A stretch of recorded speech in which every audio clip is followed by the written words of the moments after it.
Yo, what's good? It's your boy JG Tennis back with another video today. I don't know why. I be saying that I'm not gonna be posting for a while, but then I always have a video planned up. So this video and then day in the life. So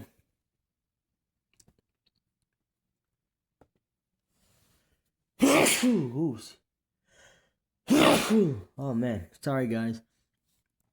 But Spider-Man Far From Home, right, was one of my favorite Spider-Man movies. Wait, what was the video about today? So the video today is about the continuation or expansion of some of these movies I'm about to explain, and I think a show. So yeah. So Spider-Man Far From Home, right, was one of my favorite Spider-Man movies. Then I think that if it added 30 extra minutes and another country visited would make it even better. Yeah, y'all can totally see that Spider-Man Far From Home already has a great travel adventure structure. So adding another 30 minutes could have made it feel like a much bigger Spider-Man movie. The movie already visits London, Prague, Venice, Amsterdam, I think, Berlin. An extra country could have given the movie one more major chapter instead of making the European trip feel like it moved so quickly. I think the ideal expanded version would be around 2 hours and 40 minutes and add one completely new country, maybe Switzerland or Greece. Peter and MJ could have another stop with the class before everything really falls apart. 2. More Peter/MJ development. Peter's crush on MJ is one of the movie's best parts. Another 20 to 30 minutes could have made their relationship feel even more earned. 3. More Mysterio before the reveal. This is probably the biggest opportunity. Give Quentin Beck more time as the seemingly heroic mentor. The longer the audience believes him, the harder the betrayal hits.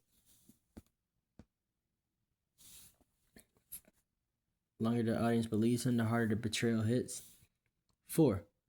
A bigger European Spider-Man adventure. More scenes of Peter actually being Spider-Man in different cities would have been awesome. Instead of just Spider-Man happens to be traveling through Europe, it could feel like a genuine Spider-Man road movie. And honestly, an additional country could have helped the movie's central theme. Peter is trying to escape being Spider-Man, but Spider-Man keeps following him wherever he goes. That's part of why Far From Home is so memorable. It stimulates simultaneously a vacation movie, coming of age story, superhero movie, and aftermath of Endgame. Giving it another 30 minutes could have let all four sides breathe a little more. So how would I put it? I'd structure the extra 30 minutes so it doesn't feel like filler. I'd actually make it feel like the definitive extended version of Far From Home. Spider-Man Far From Home extended version, runtime 2 hours and 40 minutes. 1. Venice, add 5 minutes. I'd expand the opening European portion. Peter and MJ get a little more time together before the elemental attacks. Peter could actually enjoy being on vacation for a few minutes before Nick Fury starts dragging him into superhero business. I'd also add a little more of Peter trying to balance being on vacation, hanging out with MJ, avoiding responsibility, and secretly being Spider-Man. That makes his decision to give the Eat of Glasses to Beck feel even more understandable. 2. Switzerland. New country, 10 minutes. This would be my big addition. After Prague, the class travels through Switzerland before continuing toward Berlin. Peter and MJ could have a beautiful mountain/lake sequence. Peter thinks he's finally getting his vacation. Then an elemental threat appears. Peter has to secretly become Spider-Man again. But here's the important part. Beck saves the day alongside him. This would make Beck's manipulation even stronger. Peter isn't just impressed by him, he genuinely starts seeing Beck as the hero he wishes he could be. And maybe Beck gives Peter some advice about Tony. You don't have to become the next Iron Man, Peter. You just have to become yourself. That line would hit much harder after the reveal.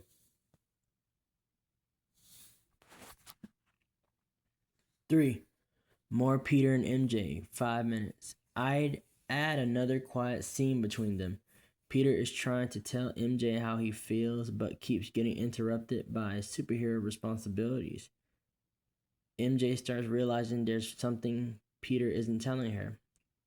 It would make their relationship feel less rushed when they finally kiss. More Mysterio, 5 minutes. I'd give Quentin Beck another scene with Peter before the Prague fight. Peter talks about how overwhelmed he feels after losing Tony. Beck listens. Peter basically admits, I don't think I'm ready to be the guy everyone expects me to be. And Beck responds like the perfect mentor. The audience thinks, wow, this guy actually understands Peter. Then the reveal becomes even more brutal.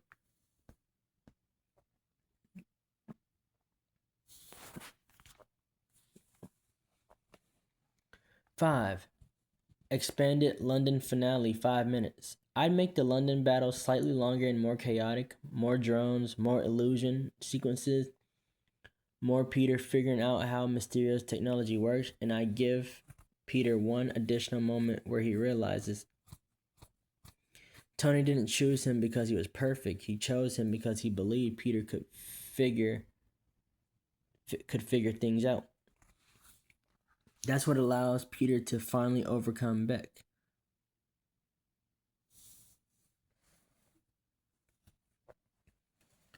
And then I'd leave the ending exactly as it is. Peter swings through New York with MJ. They're flying through the city. Peter sees the video. J. Jonah Jameson reveals his identity. Cut to credits. That ending is already perfect. The biggest thing I'd change isn't necessarily adding a bunch of action. I'd use the extra 30 minutes to make Peter and Beck's relationship deeper, Peter and MJ's relationship more developed, and the European trip feel like a genuine journey. And Switzerland would be the perfect additional country because it gives the movie a completely different visual environment without taking us too far away from the European trip premise. What about Paris? Could I add that with everything that is already here? Absolutely.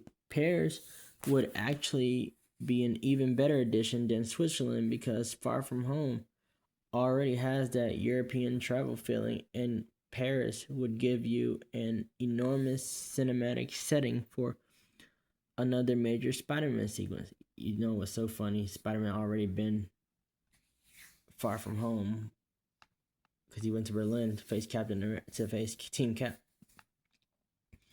I'd make my version something like 2 hours and 40 minutes with Paris added naturally rather than simply taking it onto the movie. Paris, the missing chapter. I'd put Paris after Prague and before Berlin. The class arrives in Paris and initially it's just another vacation stop. Peter is excited because he's thinking this might finally be his chance to spend time with MJ. Paris, Peter and MJ. I'd give them a substantial sequence around the Eiffel Tower and scene. Peter finally decides he's going to tell MJ how he feels. He has the necklace and everything, but of course Nick Fury interrupts him. Peter is frustrated because every time he tries to have a normal teenage life, something happens.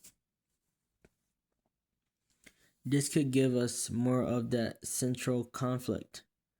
Peter Parker wants to be Peter Parker. Everyone else needs Spider-Man. Mysterio's manipulation. Paris would also be a great place to develop Beck. Peter and Beck could have a conversation overlooking the city. Peter talks about Tony and how he doesn't know whether he can live up to him. Beck tells him that he shouldn't try to be Iron Man, he should be Spider-Man. Peter starts trusting Beck even more. This makes the eventual betrayal hurt considerably more. The Paris Elemental battle. And I'd have the Elemental attack Paris at night. Imagine Spider-Man swinging through Paris while the Eiffel Tower is being destroyed behind him. The scene is flooding. People are running through the streets. The Eiffel Tower is partially damaged, and then Mysterio arrives. Spider-Man plus Mysterio fighting an elemental in Paris would be one of the movie's signature sequences. And importantly, Mysterio saves Peter again. Peter becomes convinced this is the guy who should have Tony's legacy. That makes Peter's decision to give Beck the glasses feel even more believable. Then Berlin. After Paris, we go into the existing Berlin material. But now Beck's betrayal carries much more weight because we spent another 20 to 30 minutes watching Peter trust him. Then, when Beck reveals the truth, it hits harder. So my ultimate version would be Venice, 5 extra minutes, more Peter/MJ plus vacation. Prague, existing movie. Paris, 15 to 20 extra minutes. Peter/MJ plus Beck development plus huge elemental battle. Berlin, existing movie plus 5 extra minutes, more Mysterio/illusion material.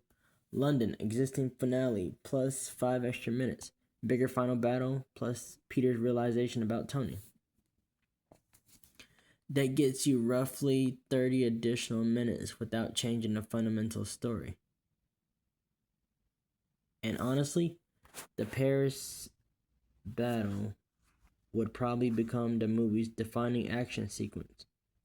Venice gives us the vacation, Prague gives us the first big European adventure, Paris gives us the spectacle, Berlin gives us the betrayal, and London gives us the finale.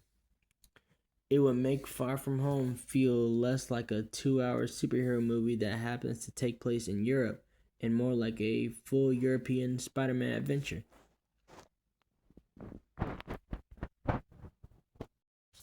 What about the extra minutes that was supposed to be in Doctor Strange Multiverse of Madness? Include another dimension and probably add Mordo. Oh, absolutely. Doctor Strange in the Multiverse of Madness is probably the MCU movie where an extra 30 to 40 minutes could have made the biggest difference. If we're doing the same thing as my Far From Home idea, I wouldn't just make it longer. I'd restore the feeling that this is a true multiverse event journey.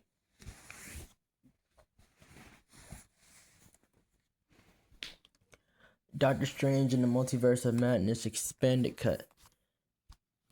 I'd make it around 2 hours and 45 instead of the 2 hour and 6 theatrical runtime. And yes, Mordo needs to come back. 1. Earth 616 expanded opening. Keep the existing opening with Defender Strange and America Chavez, then expand the Strange's introduction after the wedding.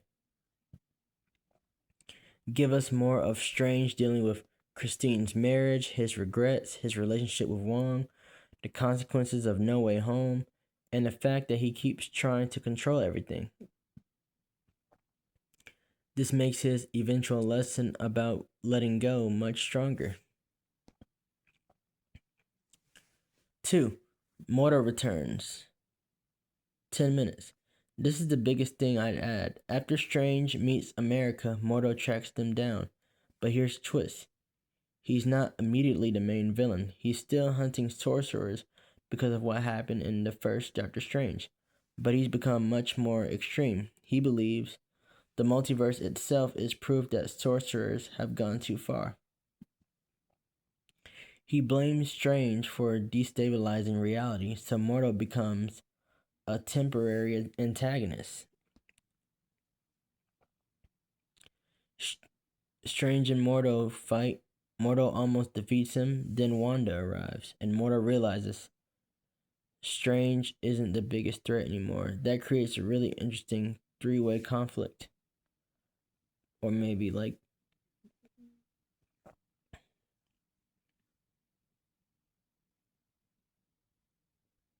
yeah, an entire new dimension. This is where I'd really expand the movie. Instead of going Earth 616 to Earth 838, the Sinister Strange's universe, I'd give them one completely different universe in between, the Dead Earth, a universe where the Avengers and Earth's heroes lost. The entire planet is basically abandoned, cities are destroyed, statues of dead heroes are everywhere, and Strange discovers something terrifying. This universe's Doctor Strange caused the destruction. He tried to save reality by using forbidden magic and accidentally destroyed his own universe. This would give Strange a glimpse of what he could become, and Mordo would be horrified. Would be horrified because his entire argument is essentially this is what happens when sorcerers believe they can control everything. Suddenly, Mordo isn't completely wrong. 4. Mordo's sacrifice. I give Mordo a legitimate character arc. Eventually, Wanda catches up with them in the Dead Earth. Mordo fights Wanda. He knows he can't win, but he buys Strange and America enough time to escape. Wanda kills him, and Strange realizes Mordo died believing he was protecting reality. That's important because Mordo shouldn't just disappear after the first movie. It gives closure to the character.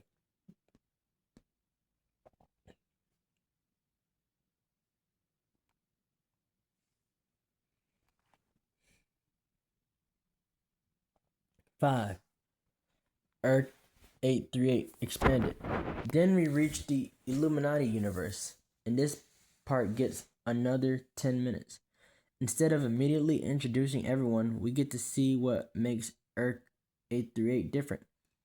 Strange discovers that this universe's Avengers equivalent actually defeated Thanos, but their Strange became corrupted by the Darkhold. That's why the Illuminati fear him. And then we get more interaction with Professor X, Reed Richards, Captain Carter, Captain Marvel, Black Bolt, and Mordo. I'd especially expand Strange and Mordo's relationship here. Earth 838 Mordo could say something like, in my universe, I was too late. In yours, perhaps you are. That would make their ideological conflict much more interesting. 6. Wanda versus Illuminati. I keep the basic massacre, but make it longer, and make every death mean something. Black Bolt realizes Wanda has become something beyond anything they face. Reed tries reasoning with her. Captain Carter actually fights her. Professor X attempts to enter Wanda's mind, and Wanda ultimately destroys them. Now the audience understands this isn't a normal Avengers level villain. 7. The Sinister Strange universe. Keep the existing universe, but I'd expand the horror considerably. Strange walks through the destroyed sanctum. He sees alternate versions of himself. Some dead, some corrupted, some completely insane, and that's where he finally understands. The multiverse isn't about finding a better version of himself, it's about accepting the person he is. 8. The third eye ending. Keep the existing ending. Strange returns to Earth. He thinks everything is finally over. Then his third eye opens. Clea arrives. Stephen Strange, you've caused an incursion. Strange, I was afraid you'd say that. Cut to black. Why I think this version would be much better? The theatrical movie has some incredible ideas, but it moves incredibly fast. Your expanded version would have three major themes running together. Mordos, sorcerers, shouldn't interfere with forces they can't control. Strange, I need to learn to let go. Wanda, I will control reality itself to get what I want. And then the extra dimension becomes the physical representation of what happens when Strange's philosophy goes too far. That would make Multiverse of Madness feel like the MCU's true multiverse epic rather than a movie that visits only a couple of universes before returning home. And honestly, bringing Mordo back would be one of my highest priorities. He was set up in the first Doctor Strange to become a major recurring character, so giving him a sustainable role here would make the MCU feel much more connected.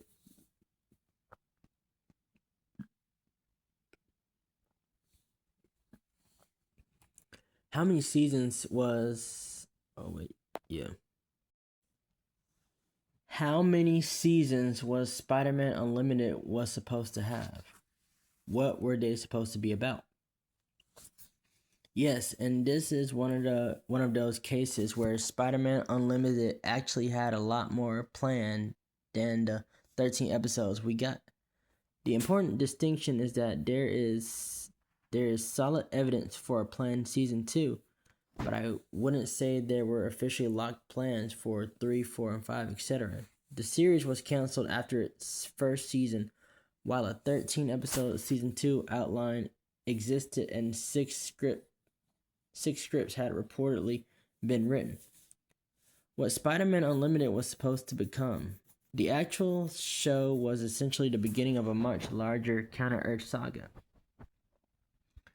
Season 1 ends with Spider-Man, the Rebels, and the High Evolutionaries forces heading toward a massive confrontation involving the Synaptic, while Venom and Carnage are part of the threat. So Season 1, Counter-Earth, 13 episodes, actually produced. The basic story was John Jameson travels to Counter-Earth. Venom and Carnage secretly get aboard. Spider-Man follows John to find him. Peter gets stranded on Counter-Earth.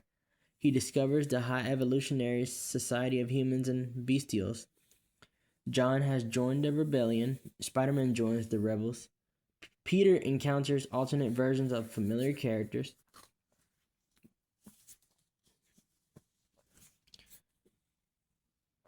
Venom and Carnage become increasingly important. The season builds towards the synaptic conflict. Marvel itself describes the series as Spider-Man being sent to Counter-Earth, getting a new suit, joining J. Jonah Jameson, and the rebels against the High Evolutionary, and encountering heroic versions of the Green Goblin and Vulture.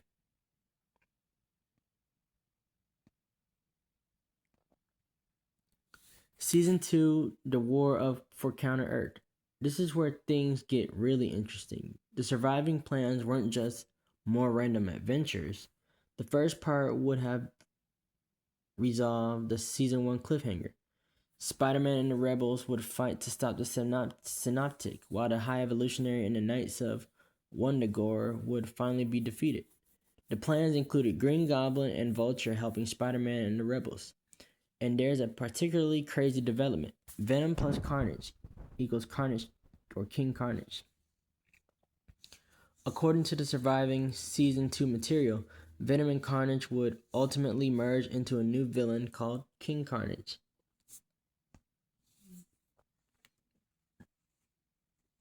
That's an absolutely wild direction for the series.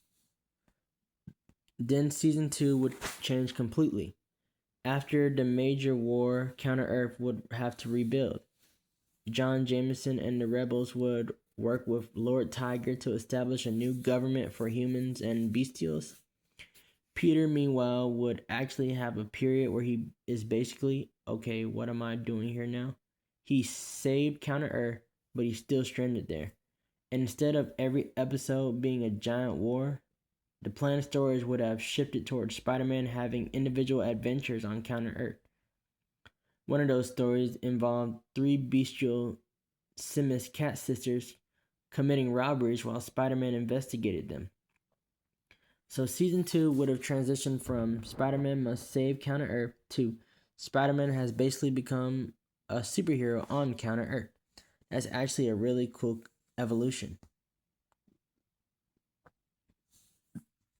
And then Spider-Man returns home. This is the part that's particularly important. The broader Season 2 plan eventually had Spider-Man return to the normal Earth after helping the rebels end the war and restore peace on Counter Earth. So the intended storyline seemed to have been roughly Season 1, Peter gets trapped on Counter Earth. Season 2A, the war against the High Evolutionary and Synaptic reaches its conclusion. Season 2B, Counter Earth begins rebuilding. Peter becomes more established there and he has standalone adventures. Season 2 finale, Peter finally finds a way home.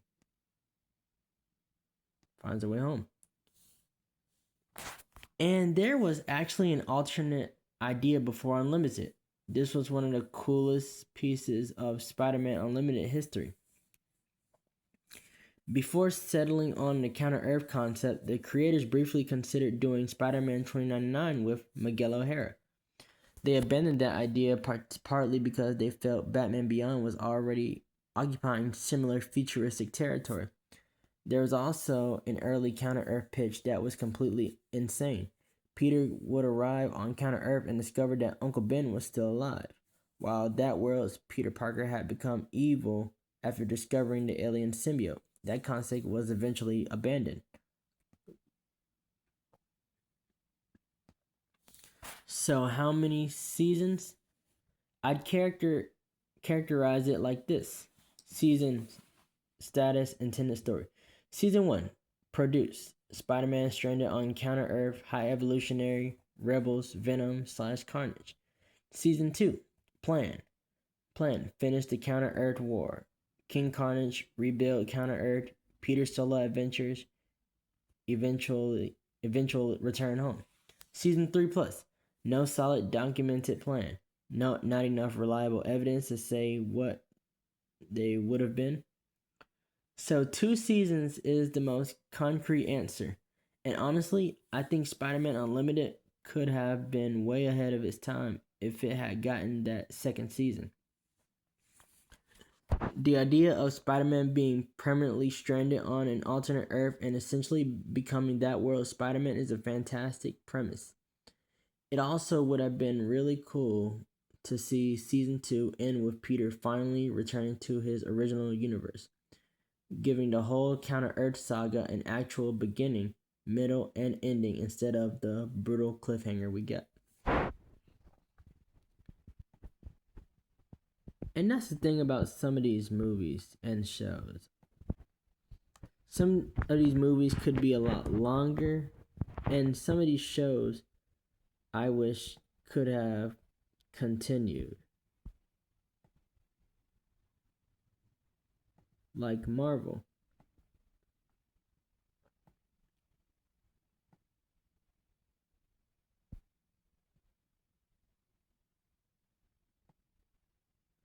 Like, let's go back to the throwbacks. Like, we had Earth's Mightiest Heroes. Some stories were not ended, because there are some great arcs in there that they could have done a lot more on. I think Iron Man Avengers kind of had one. X-Men, of course, they're continuing with X-Men 97. I haven't watched Spider-Man and Amazing Friends yet.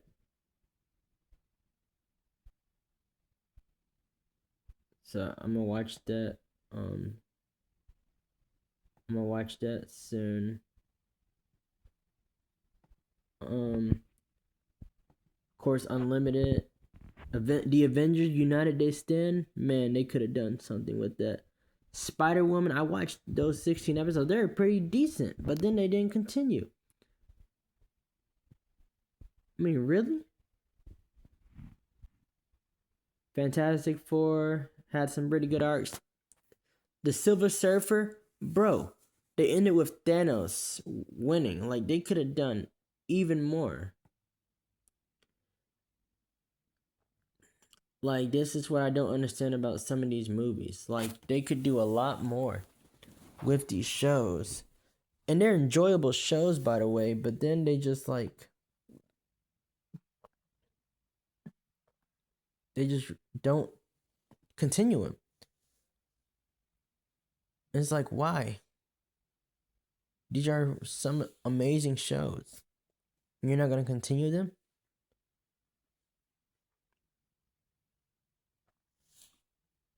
Well,